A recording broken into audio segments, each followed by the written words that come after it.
অরুণিমা শহর থেকে আসা আধুনিক মনস্ক এক তরুণী। নাম তার অরুণিমা হলেও শ্বশুরালয়ে পদার্পণের পর তার নতুন পরিচিত হল প্রাপ্তি। এই নামটি দিয়েছিলেন তার শ্বশুরমশাই, যিনি অরুণিমার মধ্যে এমন কিছু দেখেছিলেন যা সচরাচর দেখা যায় না। অরুণিমা এই নতুন নামের পেছনের কারণটা তখনও বুঝে উঠতে পারেনি, তবে তার মনে হয়েছিল শ্বশুরমশাই যেন তাকে এক নতুন পরিচয়ে বাঁধতে চাইছেন। অরুণিমার স্বামী অভ্র ছিলেন পেশায় একজন ব্যাংক ম্যানেজার। মা, বাবা, দুই বোন আর অভ্রকে নিয়ে ভরা সংসার তাদের। শ্বশুর বাড়িটা ছিল একদম গ্রাম ঘেঁষা, যেখানে এখনো সকাল হয় পাখির কিচির মিচিরে আর সন্ধে নামে গোয়াল ঘরে প্রদীপের আলোয়।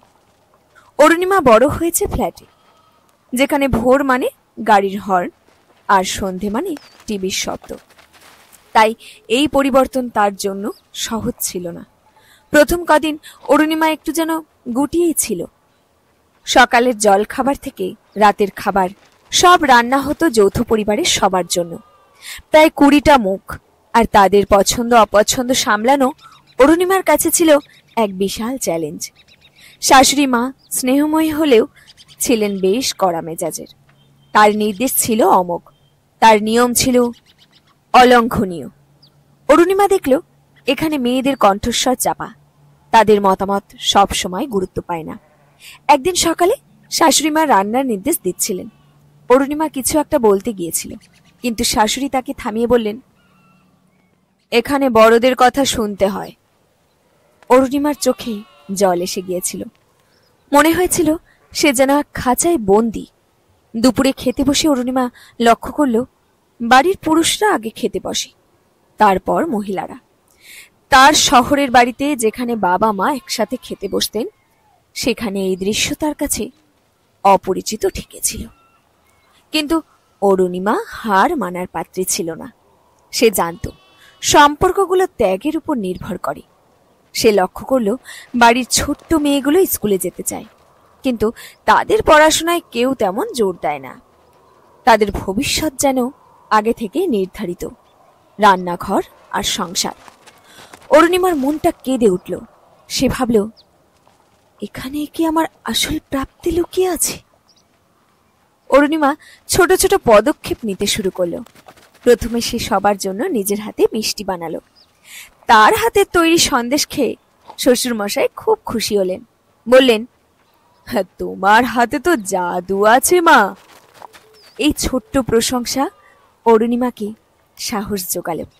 এরপর সে শাশুড়ি মাকে রান্নার কিছু নতুন পদ্ধতি শেখানোর চেষ্টা করল, যা সময় বাঁচাত।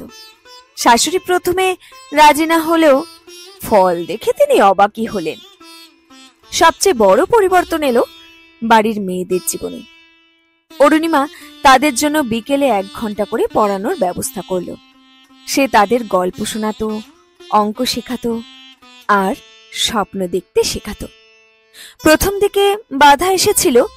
অভ্রর বড় পিসিমা বললেন, মেয়েদের এত পড়াশোনা করে কি হবে বাপু, ওদের তো শেষমেশ ঘর সংসারই করতে হবে। কিন্তু অরুণিমা হাল ছাড়ল না। সে যুক্তি দিল, মেয়েরা শিক্ষিত হলে পরিবারের মঙ্গল হবে, তারা নতুন কিছু শিখলে পরিবারের সম্মান বাড়বে। ধীরে ধীরে অরুণিমার এই উদ্যোগের ফল দেখা যেতে শুরু করলো। ছোট মেয়েগুলো পড়াশোনায় ভালো ফল করতে লাগলো। তাদের আত্মবিশ্বাস বাড়ল। বাড়ির সবাই বুঝতে পারল অরুণিমা শুধু নিজের জন্য নয়, সবার জন্য ভালো চাইছে। শ্বশুরমশাই অরুণিমার এই প্রচেষ্টাকে খুব সমর্থন করতেন। তিনি বলতেন, তুমি ঠিকই বলেছ মা, শিক্ষা আলোর মতো। এই বাড়িতে তোমার আগমন এক নতুন আলো নিয়ে এসেছে। একদিন গ্রামের পঞ্চায়েত থেকে একটি প্রস্তাব এলো। গ্রামের মহিলাদের স্বাবলম্বী করার জন্য একটি কুটির শিল্প কেন্দ্র খোলা হবে, কিন্তু দায়িত্ব কেউ নিতে রাজি হচ্ছিল না। অরুণিমা এগিয়ে এলো। সে বলল, আমি এই দায়িত্ব নিতে চাই। শাশুড়ি মা প্রথমে চিন্তিত হলেও অরুণিমার আত্মবিশ্বাস দেখে তিনি সম্মতি দিলেন। অরুণিমার নেতৃত্বে কুটির শিল্প কেন্দ্র গড়ে উঠল। গ্রামের মহিলারা কাঁথা সেলাই, শাঁখের কাজ আর বাঁশের হস্তশিল্প তৈরি করতে শুরু করল। অরুণিমা তাদের পাশে দাঁড়িয়ে সব রকম সাহায্য করত। তার অনুপ্রেরণায় মহিলারা আর্থিকভাবে স্বাবলম্বী হয়ে উঠল। তাদের মুখে হাসি ফুটল, চোখে নতুন স্বপ্ন দেখা দিল। 1 বছর পর অরুণিমার শ্বশুরবাড়িতে এক বিশাল পারিবারিক অনুষ্ঠান হলো। গ্রামের পঞ্চায়েত প্রধান থেকে শুরু করে দূর দূরান্তের আত্মীয় স্বজন সবাই উপস্থিত ছিলেন। অনুষ্ঠানে শ্বশুরমশাই তার হাতে একটি স্মারক তুলে দিয়ে বললেন, অরুণিমা, তুমি শুধু আমাদের ঘরে পুত্রবধূ হয়ে আসনি, তুমি এই বাড়ির আর এই গ্রামের প্রাপ্তি মা। তুমি আমাদের যা দিয়েছ তা অমূল্য। অরুণিমার চোখ জলে ভরে গিয়েছিল। এই 1 বছরে সে শুধু একজন পুত্রবধূ থেকে পরিবারের সদস্যই হয়ে ওঠেনি, সে হয়ে উঠেছে তাদের অনুপ্রেরণা। সে বুঝেছিল প্রকৃত প্রাপ্তি মানে শুধু পাওয়া নয়, প্রকৃত প্রাপ্তি মানে দেওয়া।